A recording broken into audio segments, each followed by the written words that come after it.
As I've said before, if you've read my work, you know what I'm going to say. The existential fear of women is to not be able to select who they want to breed with. That's why they call it patriarchy. That's why women hate the idea of premarital, the restrictions on premarital sex. That's why women hate the idea of duty sex from a religious perspective. That's why women hate the idea of prearranged marriages. It's like that's the worst. God forbid a man actually find a woman, a mate, your dad or your brother or whatever, finds you an appropriate husband. God forbid. And the reason that right there is the height of female existential fear, is to have that taken away from them. And yes, forced copulation. I'm not going to say the R word, EPAR, right? That's the ultimate expression of that fear, is having that selection, having that taken away from them by force. Now, that might not be force in this case, but it might be your dad saying, okay, I'm going to prearrange a marriage for you. That right there seems like barbaric today. And the reason it seems barbaric, it might be the best practical choice. Hell, there's probably women right now who go, yes, please find me a man, find me a high value guy, Kevin, find me a high value man. Yeah, they would probably very much love that. But you're not going to get that, ladies. Not on your own. You're going to get Tinder swindler. As I said before, I remember when I did the Tinder swindler show, and I said, where's their father? Where are these women's father? Where's their brother? Where's their nephew? Where is their cousin? Where is the uncle? Where is the guy who's going to step in and say, no, you've already taken out 2 loans. You're not taking out, 7 more? No, you're not going to do that.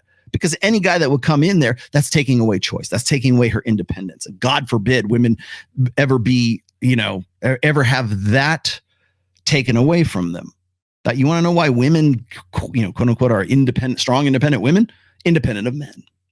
And so the part of this that we sort of throw out the window in all of this is that women want to be absolved of the choices and the responsibilities and the accountabilities and the liabilities that come along with that independence. So if a guy steps in and says, no, you ain't going to do that, that seems like misogyny. That seems like judgy. You're judgmental.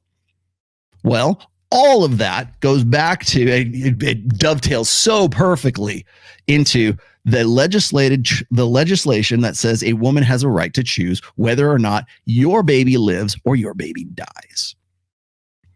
And I got Matt Walsh here on deck. I'm gonna throw his opinion in here. Yeah, I did see Matt Walsh talking. He's getting much more into like the dating and the manosphere kind of topics these days because it's the new hotness. And you'll notice, do me a favor, do me the solid here. Go to Matt Walsh's channel and look at his engagement, because he's on Daily Wire now. Look at his engagement. Look at the views. I'm just saying views at this point. Look at the views on the topics he does that are like political or like maybe the religious. He's got numbers. He's approaching 1 million. I don't think he's quite at 1 million yet. But if you go and you look at the dating related or manosphere related or whatever, red pill related, and you look at those topics, you will see a marked difference in the viewership of those than in the others. Than in any other topic right now, because that's what people want to talk about. So remember that the existential fear of women is like losing control over hypergamy, losing control over whether by deception or by force. And I mentioned this once before in the past that one of the reasons why like shows like Cheaters is so popular with women, or even hell, The Bachelor, right? The Bachelor's in its 26th season right now, and if you knew, ladies, the ladies of the audience right now, if you knew a guy who was like playing, like he was a player, right, and he had like, I don't know how many women are on The Bachelor, right? You had, don't just say a dozen, right? You have a dozen. This guy's got a choice of a dozen chicks right there. You'll go, oh my God, I can't believe this guy. He's a misogynist pig. But you'll watch that show religiously for 26 years now. Why is it so popular? Because essentially what it's doing is it's taking that, it's the indignation that is generated by the concept or the idea that perhaps a guy will be taking some degree of hypergamous control away from those dozen or so, 20 women, something like that, taking it away from them. That's what really you want. That's the red meat that keeps them coming back for more. 26 years going now. And guess what? You know what else brings women to the yard? The fear that Roe v. Wade is going to get overturned. That really rubs women the wrong way. You want to get women to the polls? Have something out there. Have just even the hinting guess, the sneaking suspicion that Roe v. Wade is going to get overturned if you don't get out there and vote in the midterms.